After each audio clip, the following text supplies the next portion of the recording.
Di beberapa video saya sebelumnya kan saya nyebutin tuh bahwa dulu saya suka berpindah-pindah.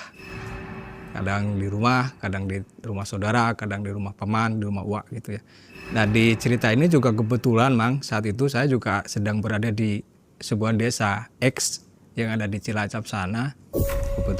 Saya kebetulan ada di desa tersebut.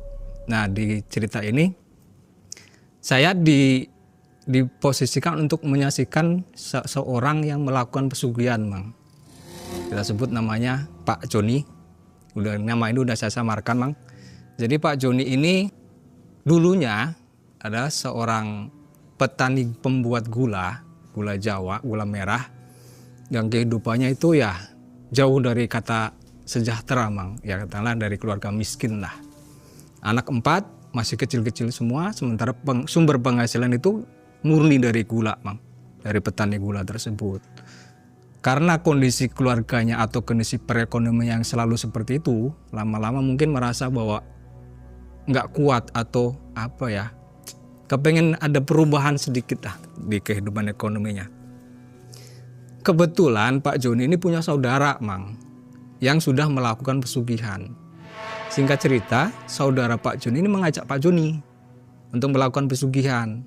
Karena Pak Joni sudah melihat sendiri keadaan saudaranya ini yang melakukan pesugihan dan didorong oleh faktor ekonomi keluarganya yang memang serba kekurangan, akhirnya Pak Joni tergoda, Mang. Tergoda untuk melakukan pesugihan. Lewat ajakan dari saudaranya ini, Pak Joni melakukan pesugihan di Jawa Timur, Mang, tepatnya di Gunung Kawi. Pesugihan yang dilakukan oleh Pak Joni adalah jenis pesugihan tuyul, Mang. Tuyulnya ini lain daripada yang lain, Mang. Kalau yang lain mungkin satu ya. Kalau Pak Joni enggak. Pak Joni melakukan pesugihan tuyulnya sepasang, Mang.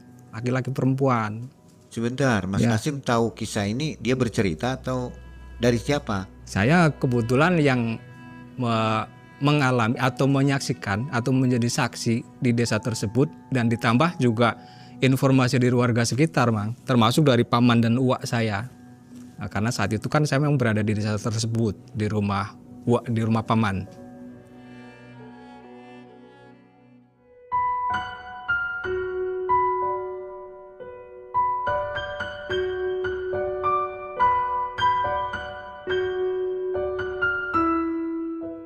Pak Joni ini, Mang, ketika sudah melakukan pesugihan, itu kehidupan ekonominya itu berubah drastis, Mang.